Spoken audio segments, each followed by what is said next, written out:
This is TVP World. You're watching News in Depth. I'm your host, Benjamin Lee. Donald Trump is reviving his signature role in the world stage as a dealmaker. From high-stakes negotiations in the Middle East to bold plays in the South Caucasus and selective support in Europe, his administration is betting on leverage, optics, and unconventional channels.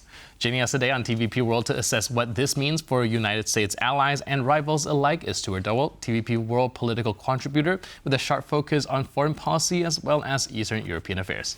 Hello, Stuart. Welcome. Good to be here. So let's actually kick things off with what's happening in the Middle East, because we saw this rather historic peace deal going on, and we have a statement by the Prime Minister of Israel, Benjamin Netanyahu. I would like to get your take on it, so let's roll the tape. And 2 weeks ago, you succeeded in doing something that no one believed was possible. You brought most of the Arab world. You brought most of the world behind your proposal to free the hostages and end the war. I want to thank Steve Witkoff, Jared Kushner, and Ron Dermer for their great contribution to this effort.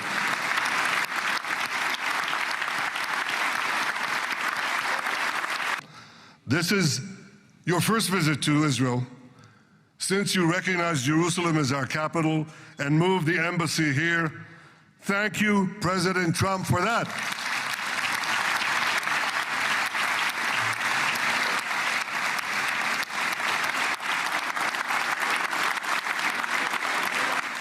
Thank you for standing up to the lies against Israel in the United Nations.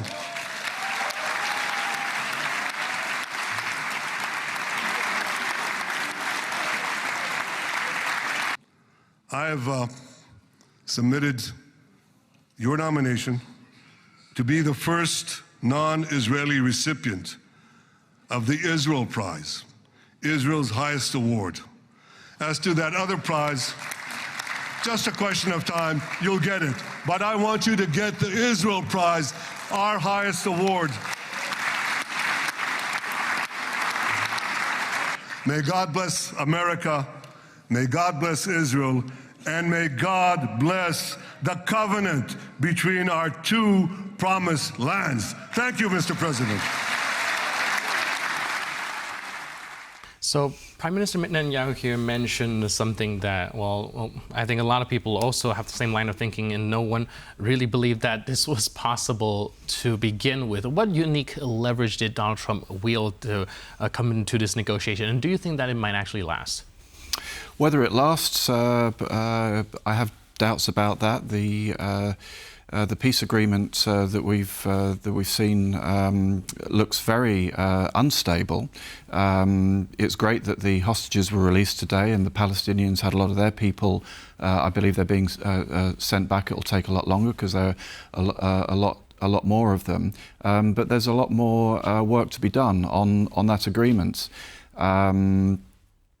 For example, we're not really sure whether Hamas have really agreed to hand over their weapons. In fact, they're fighting on the streets of Gaza today against a rival clan, and they're fighting for control. If you follow the logic through, they want to control Gaza with force, so it looks like they won't hand over their weapons. And I think that Donald Trump's style of diplomacy is very good at bringing sides together who may not frequently want to talk to each other, getting them to agree to things, breaking through impasses. We've seen that in this case for sure.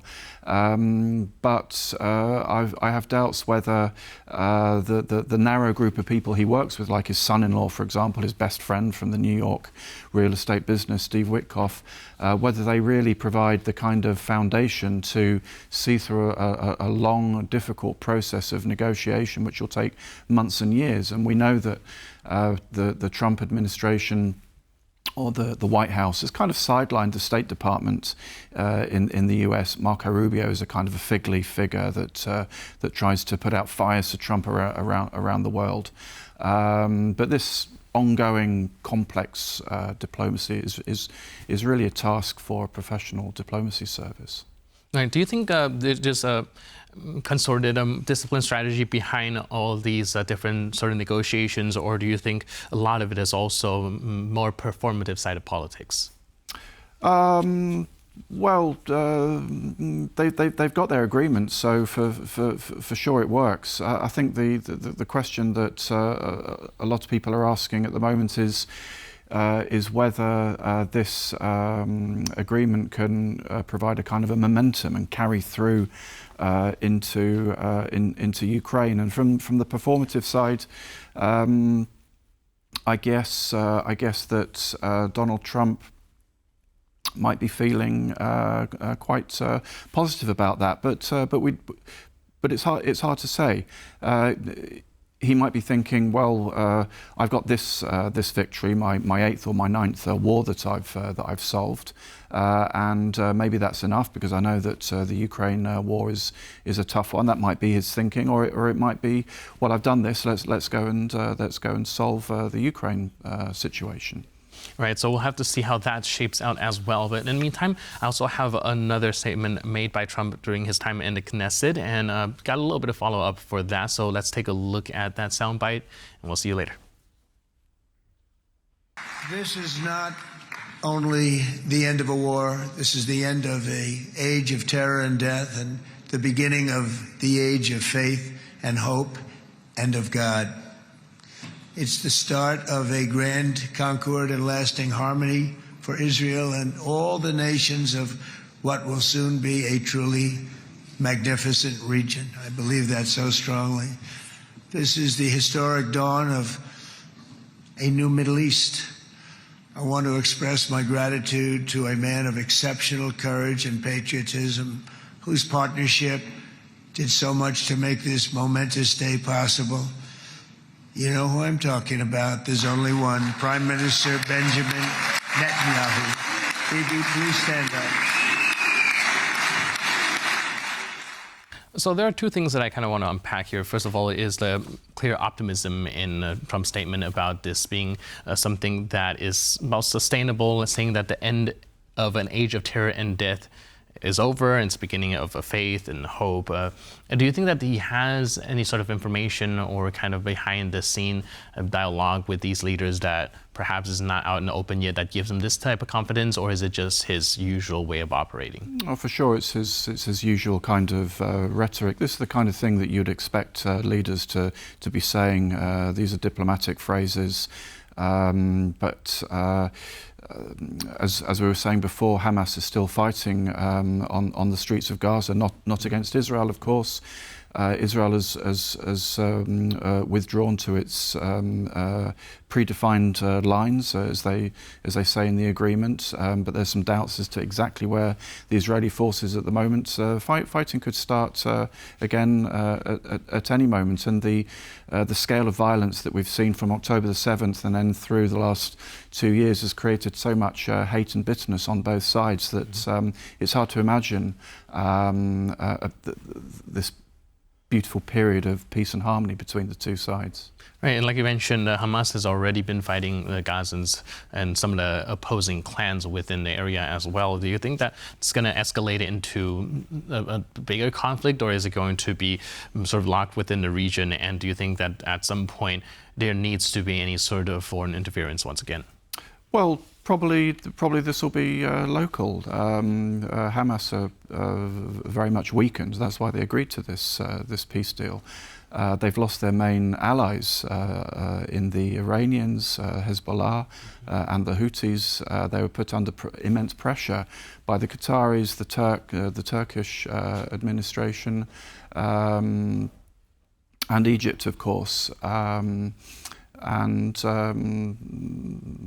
they'll go on from that. Right. So like I mentioned, a weakened Hamas is probably one of the their incentives in agreeing to this deal. And I'm looking at the Israeli side as well, and how did they come up to a negotiation table? And well, I've realized, or what I've noticed during this soundbite and a lot of statement by Trump, is his close relations with Benjamin Netanyahu.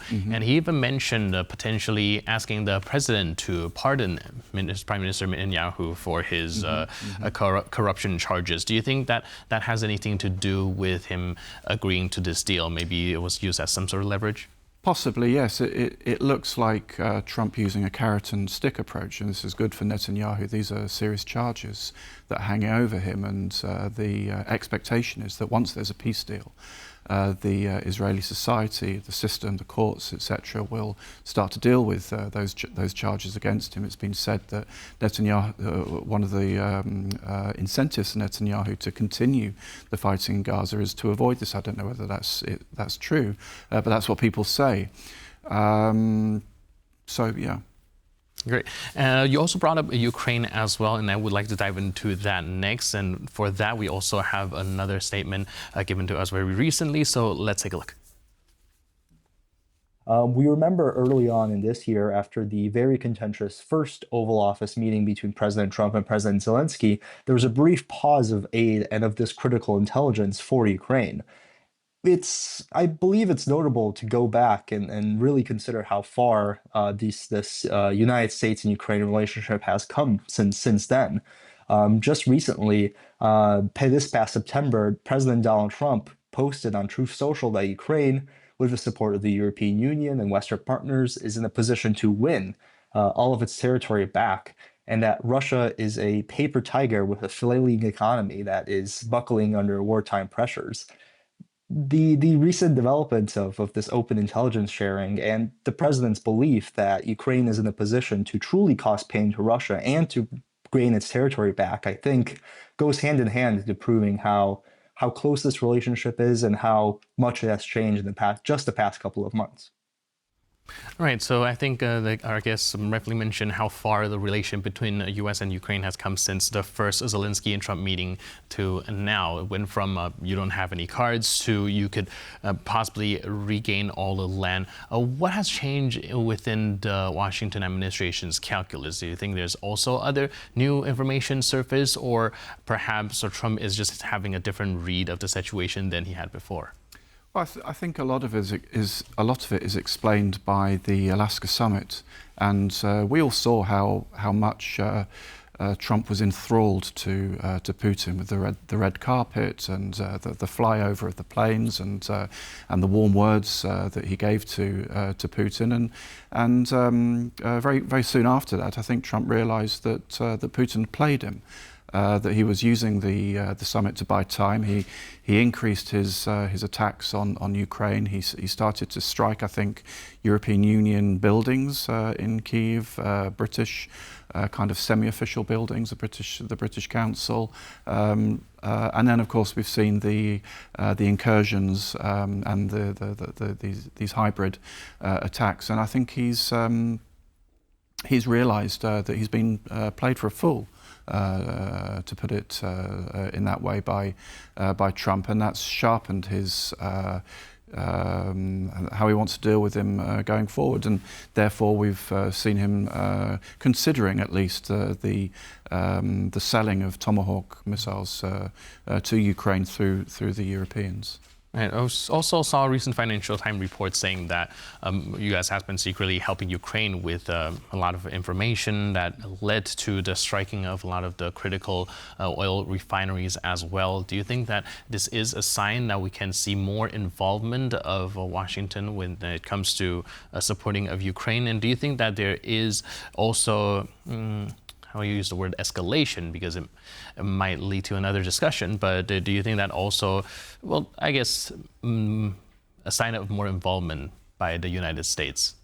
Yeah, it looks that way because, of course, they withdrew their intelligence sharing with Ukraine, and they've given it back. So it is a kind of an escalation, I think, and of course hitting Russia's oil extraction, refining and export activities is clearly giving Putin headaches.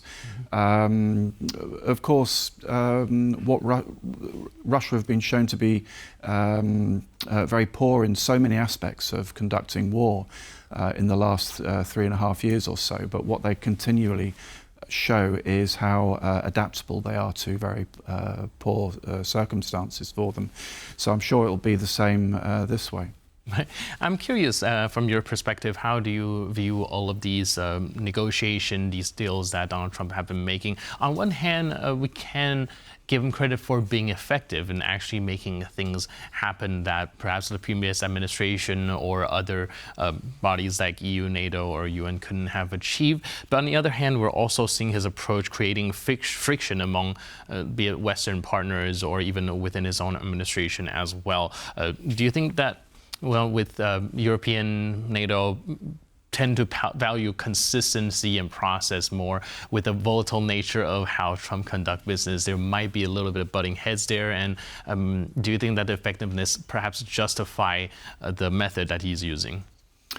Yeah, for sure. The main European nations and the prime ministers and presidents have been trying to work out how to deal with Donald Trump, and bit by bit they've done that. We've seen, and of course the leader, the model for a lot of them is the Finnish president, the Trump whisperer, they call him. So they know that flattery and transactions and deals are the way to influence him.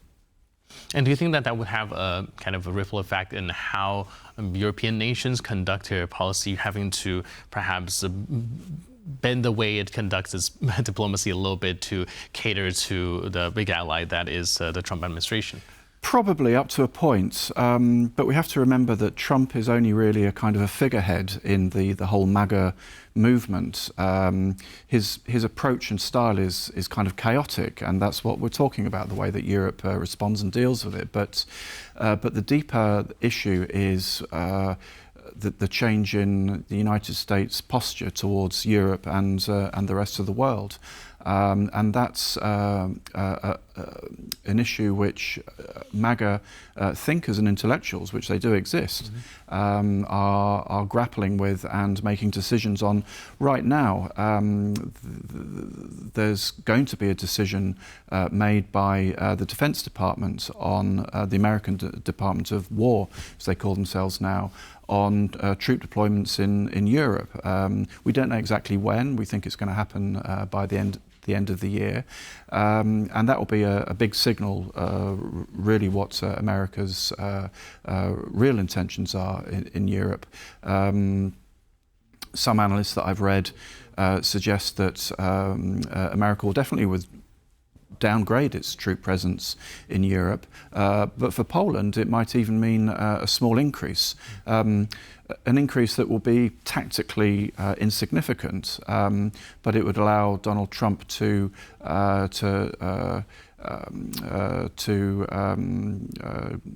do good on his words to Karol Nawrocki at his meeting in Washington last month. Right. So yeah, we are seeing a lot of different kind of diplomatic moves taking place, and we'll keep an eye out and see how things develop. But in the meantime, thank you so much for your input and insight. Appreciate it. Welcome. And thank you guys for tuning into this edition of News in Depth. But for more news, update, and commentary, please stay tuned to TVP World.